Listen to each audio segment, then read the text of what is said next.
الحمدللہ وحدہ لا شریک لہ والصلاۃ والسلام علی من لا نبی بعد۔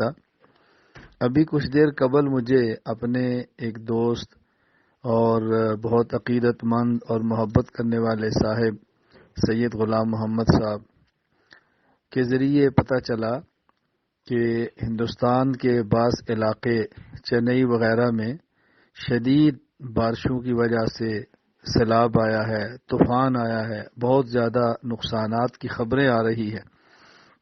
اس موقع پر میں ایک بات تو آپ کی خدمت میں یہ عرض کروں گا کہ ہمیں اللہ کی طرف رجوع کرنا چاہیے۔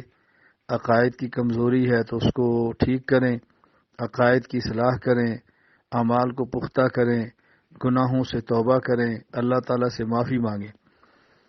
دوسری بات آپ سے عرض کرنا چاہوں گا کہ اس موقع پر جو حضرات مشکلات کا شکار ہیں تو دوسرے ان کی مشکل کو دور کرنے کی کوشش کریں، ان کی ضروریات کو پوری کریں، ان کے ساتھ بھرپور مدد اور تعاون کریں اور ان کی خدمت کو دین کی بہت بڑی خدمت سمجھیں۔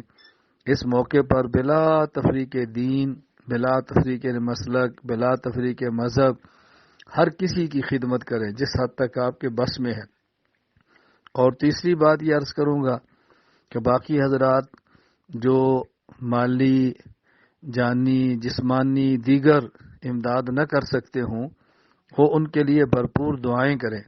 اللہ تعالیٰ ان کی حفاظت فرمائے، اللہ تعالیٰ ان کے ساتھ عافیت کا معاملہ فرمائے، اللہ تعالیٰ ان پر رحم فرمائے، اللہ تعالیٰ ان کی آسانیوں کو، اللہ تعالیٰ ان کی مشکلات ختم فرما کے آسانیاں پیدا فرمائے۔ رسول اکرم صلی اللہ علیہ وسلم کا ارشاد گرامی ہے، دنیا کے تمام مسلمان ایک جسم کی طرح ہے، اگر جسم میں آنکھ کو تکلیف ہو پورے بدن کو ہوتی ہے، اگر جسم کے کسی حصے کو تکلیف ہو تو پورے بدن کو تکلیف محسوس ہوتی ہے۔ آنکھ کو ہو، سر کو ہو، کسی حصے کو ہو، تو پورے عالم کے مسلمان ایک جسم کی طرح ہیں۔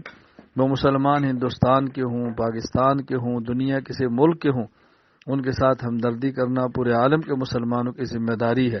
تو میری گزارش یہ ہے کہ ان کے لیے مغفرت کی دعا بھی ان سب کے جو وہاں موجود ہیں وہ اپنے گناہوں کی معافی مانگیں، اور جو دوسرے لوگ ہیں ان کے ساتھ تعاون کریں، اور باقی سب ان کے لیے دعاؤں کا اہتمام کریں۔ اللہ تعالیٰ آسانی پیدا فرمائے، اللہ تعالیٰ مشکلات سے نجات دے۔ السلام علیکم ورحمۃ اللہ وبرکاتہ۔